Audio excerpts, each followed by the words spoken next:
Today on a brand new episode, we have a real unique story that happened that caught my attention. And I reached out to Charleston White because I felt like the world needed to know the real story, not the story that the mainstream media is trying to, create this narrative. But we're in Fort Worth, Texas. I got lled Wallace. Hello. Nice to meet you. Nice to meet you. I got Charleston White. And we're here to just get her story on what really happened. Because when I saw it, when people sent me the link, it was this thing where people tried to make her be the bad guy. And that's not the case. Yeah, she was a single mother who was defending her home with 4 daughters, if I believe. Yes, and your sir. oldest is 8, right? My oldest is 9. Is 9. The 8-year-old was there. 8-year-old was there. Yeah. And from what I understand, he was a teenager. Yes. He was a 14-year-old young man who had previously broken into your home. Yes, sir. Dang. 4 times, right? 4 times, right? Yeah, 3 or 4. 3 or That 4. would have been like the 4th time. But this particular night, he had broken into your home twice. Yes, sir. So the narrative is, I guess what got me is, here it is, a single black mother protecting herself at home. And for you to get put out, the world should be embracing you. The black community should be here with us, embracing you. And so I had no idea it happened until Sean Cotton called me. And so once I started talking to family members, they had been following your story. And so I reached out to Mr. Jesse Taylor, who's a precinct chair over in the Eastwood Stop 6 district of the Tarrant County GOP Republican Party. He made some phone call. We located your mother. And so Sean and I just wanted to help you. Bless you. Yeah. Thank you. That's So, support. where are you at right now mentally with everything? I think I'm okay now. And some days where it's hard because he was a teenager. Mm-hmm. But no, I'm okay. And how long ago did this take place? It was December 14th. Okay, so about a week and a half. Mm-hmm. Yeah, Can you it's take us close. through that night? What happened? Okay. It was like, Hey, y'all, before she get into the story, man, make sure you hit the like button, make sure you hit the subscribe button, man. Woo, this a tough one right here, dog, because I remember hearing about the story, but I ain't really dive in, like, too deep. But, she was defending her family, and a lot of people, they dragging her. They saying a lot of things, but you got to be careful playing with folks' family members, because like she said, he was 14 years old and he done broke into her house, 2 times? 2 times? Say, it's folks out here that work hard for what they got. And then you really asking for it if you're trying to hurt their family members, man, or just you're doing too much. You're doing too much, no cap. 1 in the morning, and I was in my bed. My daughter's room is directly across from mine. So I was laying in my bed, just scrolling, and I heard something, so I sat up. And as soon as I sat up, my daughter came and ran in my room. She like, Mom, somebody trying to get in my window. So I ran in there and I grabbed my 4-year-old who was in there too. I grabbed her out of the room, and then I called the police. I called the police at 1:22. What they do? So they came, they talked. It was already a police who had came before for the same thing. So she already know they've been coming in or whatever. So they came, they took pictures, did a report of everything, and then they left. So we go. I got all my kids in my room now, and they went back to sleep, but I just couldn't go to sleep. I just started cleaning up. I started sweeping my living room, and I started to hear the window go up again. So I went and I'm looking, peeking at in her room, but I'm still in my hallway. I'm trying to see if I could see him. And as soon as I seen him start lifting it up, I just shot him. Did you know who he was? Never seen him Yeah. before? I seen him in the apartment. Yeah. Had they been breaking in a lot of apartments throughout? I haven't heard of any, but I don't talk to nobody over there. Me and my kids stay in the house. So I wouldn't know if they was breaking in anybody else's. But my neighbors right next door to me, no. So let me ask you this. What's the reason, what's the justification that they have given you for being evicted and put out of your apartment? When she called me the following Monday, the lady in the office, and she told me that I got 30 days to vacate because I'm not supposed to have a firearm on the I thought premises at all. Now, these Section 8 housing, or is there any Section 8 housing What? in around the area? It's them. Well, it ain't Section 8. It's HUD. I mean, I guess it's, Yeah. okay, yeah. So by federal law, that's what they're saying. You're breaking the federal housing law by having a gun. So my question is, by you being in HUD housing apartments, you don't have you're not afforded the same right as we do to protect your home with your Second Amendment rights. What they telling me. So you have no felony convictions, No, sir. no criminal history. No, sir. You're a single mother with 4 daughters. Yes, sir. Whose house have been broken in multiple times. You mean to tell me in this country you can't? They're telling you can't have a gun. That's crazy. Wow. That's insane. Wow. And I had been calling them. I'm calling the office every time I come home. I come over my mom's house, and when I get back home, the window broke. It slid. The back door open. So I'm calling them every single time. Is there security? Is there extra security measures that's brought by HUD in the apartment complex? Not enough. Is there a security officer on guard on staff? No, sir. Nope. So you're left to defend yourself with what? 911? Yeah. Can't do that. What about the kids' parents? Have y'all spoke or have they reached out or anything? No, I haven't spoke to her. When she was saying, like, on the news, she didn't know what happened. The police wasn't telling her anything. I wanted to talk to her. I wanted to be the one who was gonna tell her. No, that's not your job. And that's awesome, and that's amazing that you have that empathy for that mother. Man, I don't know what's going on with the world. Ladies and gentlemen, you really gotta make sure you raise your kids and teach your kids and set boundaries and make sure they have structure throughout their life. Growing up, I was taught you gotta work hard, work hard, put in the effort, and work for what you want. You know what I'm saying? I ain't never stole nothing in my life because me, myself, personally, I seen how hard my mama worked. I seen how hard my daddy worked, my granny. I mean, everybody from my uncle, everybody to cousins. People are out here working hard, 80 hours, sometimes 100 hours a week. You feel me? People out here got jobs. People out here got 2-3 jobs. People out here out hustling, trying to make a living. And for you to try to break in somebody's crib or steal or do all this other shicey stuff, you feel me? It's just not worth it. It's not worth it, especially us. We stay breaking down our own communities. We stay bringing down our own race. It's sad, and these things can be handled at the crib, at home, This can be handled at the crib. You just gotta put that information in your child and lead by example. But if you it's not on that child's head, you letting them run loose, do whatever they do. This is the outcome. This is what it is. And for her to not be able to protect herself with a firearm in her own home, made multiple police calls, reports, telling them, "Hey, somebody keep trying to break into my home, and I'm not safe." For them to brush that underneath the rug, what type of landlord, what type of BS is that? I don't understand. This is stupid. But nah, not you. Ain't. When you're grieving, there's nothing that you can say to this mother to say that you're not the reason. So you worry about them. You stay focused on them 4 kids. You had nothing to do with that death other than defending your family. Right, correct. You wasn't the cause of that. Yeah, you just acted. But nah, man. Your daughter and them will be forever affected by this. The fact that they was woken up out of their sleep, that's gonna be forever traumatizing. Going to sleep at night. Yeah. So let's focus on them. He gonna be all right. He dead. As harsh as that sound, he gonna be all right. He dead. We gotta worry about them and you. Sheesh. Yeah. Well, how was your Christmas? It was good. My mom and my brother and my auntie, they come through every time. So my kids had a good Christmas.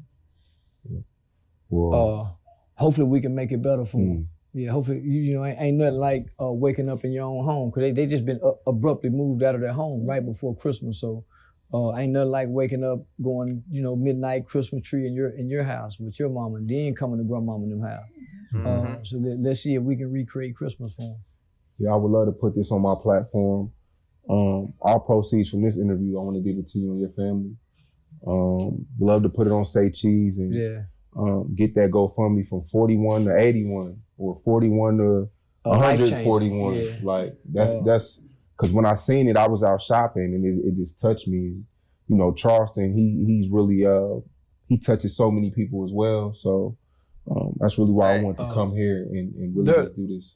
There's no way that I could be from this city and this happened to you and we not hunt you down and find out who you are and try to assist you. I can't believe that more people haven't. And that's not to try to shame anybody I just can't believe the whole world haven't gotten behind you. And we pride ourselves on Second Amendment rights and protecting ourselves and protecting our homes as well as protecting our women. So I hope that this interview changes your life because your life has changed forever now. Yes. You can never undo this. You can never forget it. You can only grow and evolve past it. Yeah, and it's good to know that you have empathy for that mother. That's very refreshing. Yeah. What's your thoughts been on, you've been all over the internet. I hate it. Mixed reviews, people arguing, having debates. I hate it. And my mama don't make it no better because she just gonna go back and forth with these people. Leave the comment section alone. That's what I'm saying. If you want to keep your sanity, if you want to keep your peace, because the devil is gonna speak to you through the comments, right? So he's whispering in their ear because he know what's gonna hurt you. He know what's gonna trigger your trauma. They don't know what they saying. They just like the donkey or the pig that's possessed by the spirit and just doing whatever. So they're gonna say some shit to try to contaminate your spirit. Your cousins, your aunts. So man, block the comments. And everybody talking about what they woulda, shoulda, coulda. Block them, man. Block never them. Been in that position. Please do me a favor. Don't read them comments. Stay up, man, because please don't read them comments. It's nothing but evil in them comments. Hey, and they is not lying, man. They is not lying whatsoever. A lot of people love to get their opinions on certain situations when they never even been in that situations. It's almost like saying what you would have did if you would have gotten a fight and you ain't never got punched in your face. You know what I'm saying? You saying what you would have did if you was there, but you ain't never been in a fight. You ain't never even made a fist. You don't even know how to throw a punch. But you speaking on certain situations. So imagine, you at your crib, you at home, you chilling with your kids. It's Christmas time, you feel me? And then somebody try to break into your house through the window. At this point, you're not trying to analyze the situation, see if it be 13, 14, 15, 16, 17, or 25. What you gonna do? Let them break in and then hurt your family? Hurt your kids? Worst case scenario, he kill you and the kids. What about that? So how could you even drag somebody for defending their family? Now, 14 years old, that's young, and she will forever be traumatized because she understands what it's like to have kids of her own. She has kids as well. Imagine you getting a phone call saying that your son or your daughter has just got killed. How would that make you feel? And then imagine that the police tell you, hey, your son/daughter was murdered because he or she was trying to break into someone's home. Now how you feeling? That's ugly.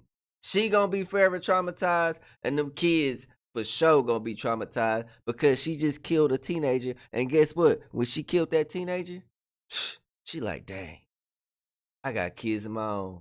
And they either gonna grow up to that age or they the same age as him. No cap.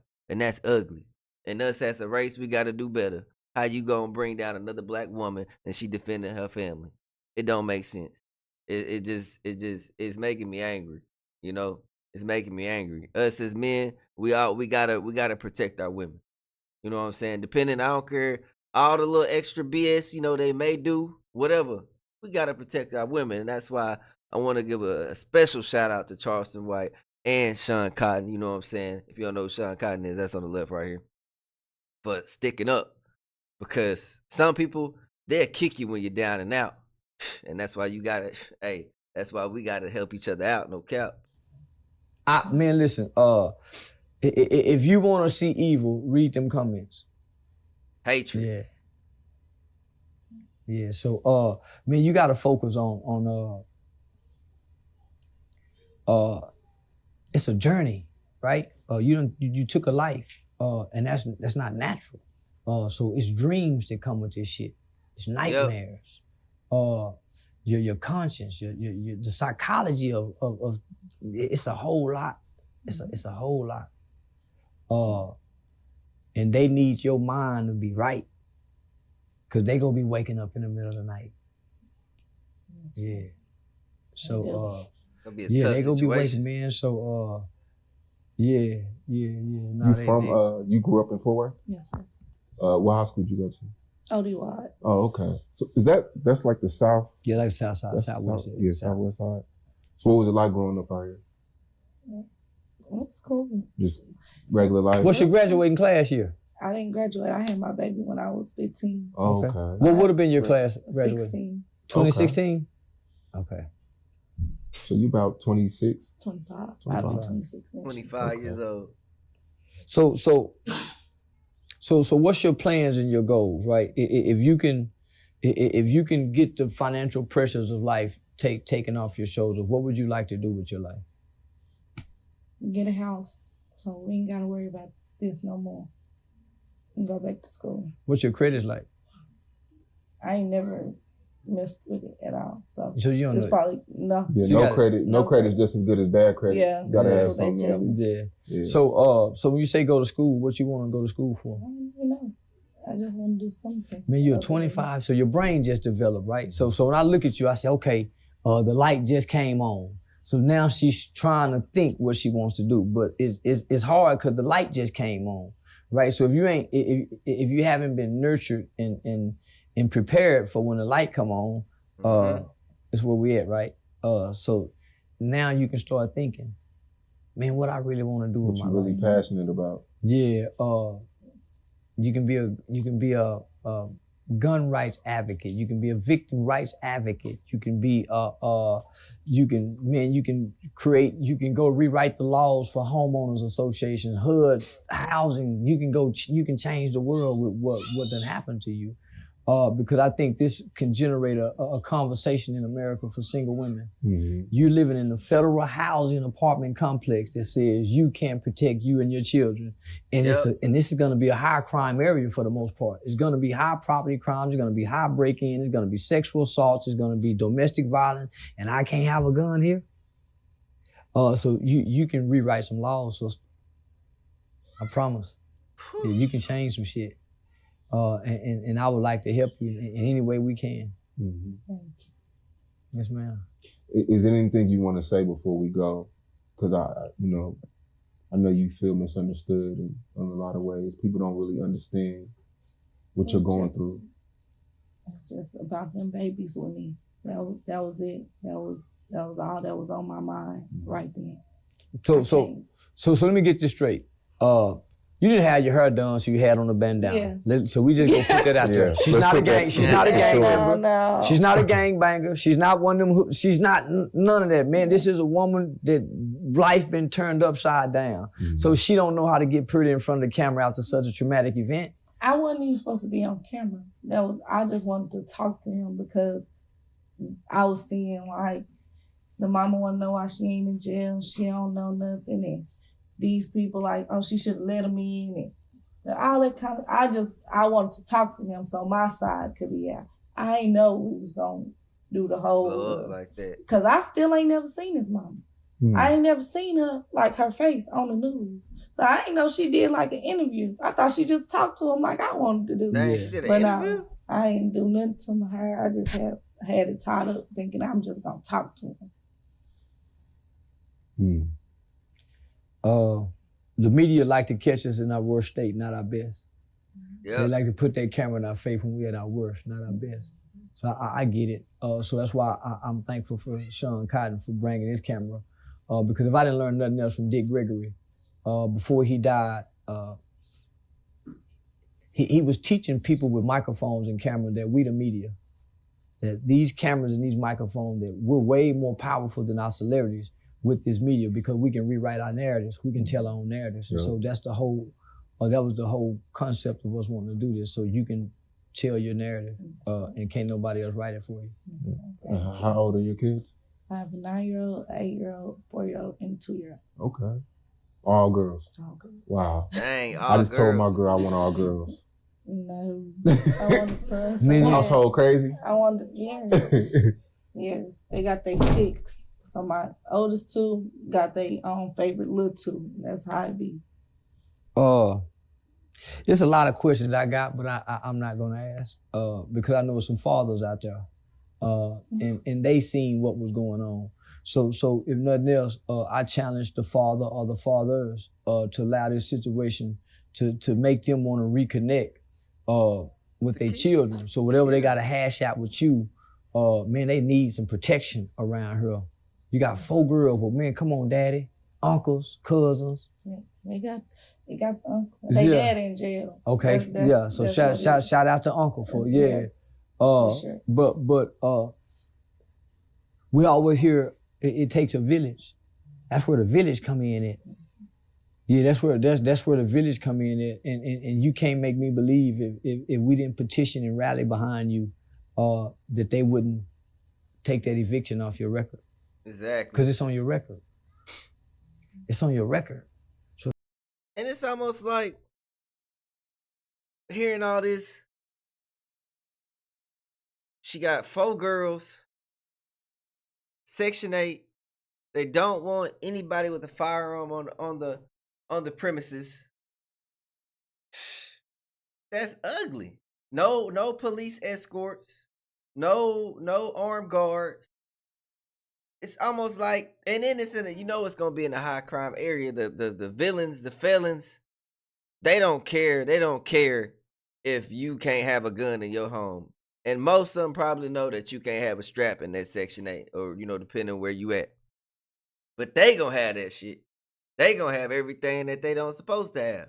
And it's almost like the government won't want them to go through this. You know what I'm saying? And then they put the eviction on her record for protecting her home. There's no way that this is logical. Like, it just don't, the math not adding up whatsoever at all, man. This is bad. This is bad. This is all bad, man. I ain't gonna cap with y'all for real. This is not it. And I hope everything play out for her, because this is crazy. if nothing else, man, let her leave without the eviction. Exactly. So her record's not hindered. Have you been to eviction court? No. I just got the note on my door like 3 days ago. Yeah, Crazy. man, let's go to eviction court. And let's just ask for you to be released. leave. Yeah, let's I'll ask leave. that you be released and not evicted. Yeah. So if nothing else, let's do that. Let's start off doing that. Yes, sir. So y'all help us. Y'all help us. For sure, man. I appreciate your time. And cause what day did I call you? It was Christmas Eve? It was Christmas Eve, yeah. So from then to like today, me and him was on the phone. I was like, yo, did you get in touch with her? Like, Yeah, I just couldn't stop thinking about it. Cause I run media and I post good, bad news. I post the ugly, and I didn't even want to touch that story till I spoke to you. Like, because it touched me when I saw it.